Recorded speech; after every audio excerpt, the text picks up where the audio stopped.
One question that I've been asked to make a video on recently is the topic of mining centralization. Are there any serious long-term risks for Bitcoin mining to become too centralized?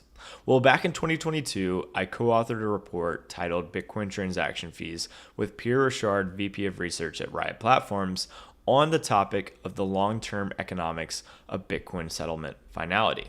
This basically just means, will there be issues transacting Bitcoin in the future? And what can miners actually do to attempt to attack users? I think a lot of people think if a miner or group of miners obtains 51% of the total network hash rate, then the very next block would be the end of the world. But that's certainly not the case. Miners can only build the heaviest valid chain. The key word here is valid. What determines if a chain is valid? Well, node operators do.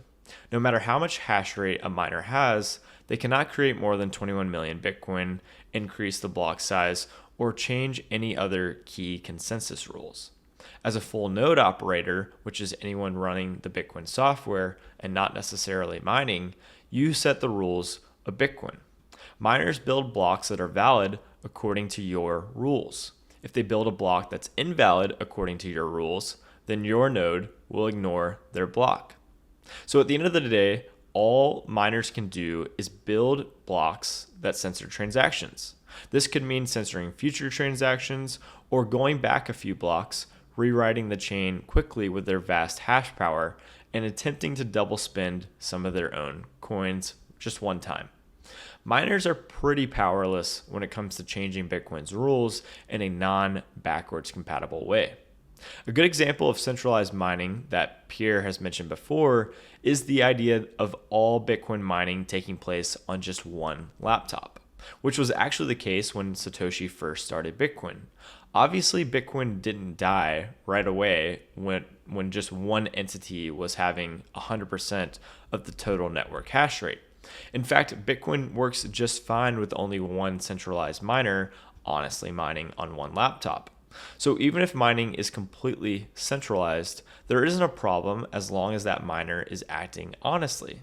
But what happens if the centralized miner or miners act dishonestly? What if they start censoring transactions? Well, Bitcoin is an open global permissionless network. If someone's transaction is being censored, they can increase their transaction fee and encourage honest miners to join the network, include this transaction in the heaviest chain, and the attacker is no longer building the heaviest chain. There are market incentives in place to ensure that you can use Bitcoin. It's the Bitcoin fee market, the mempool. From my perspective, Bitcoin mining is fairly decentralized today. In fact, it's clearly more decentralized than mining was over a decade ago. Pool level centralization is not ideal, but I don't think it's very concerning. If pools start behaving dishonestly, then individual miners will just join other pools. From my perspective, 51% attacks are highly unlikely, but Bitcoin would survive them in the long term anyway. This is an open, global, permissionless network, not a permanent walled garden that nobody else can join forever. The beauty of Bitcoin is everyone acts in their own self-interest, and we get this perfectly scarce monetary network protected by cryptography. Thanks for watching, everyone, and see you next time.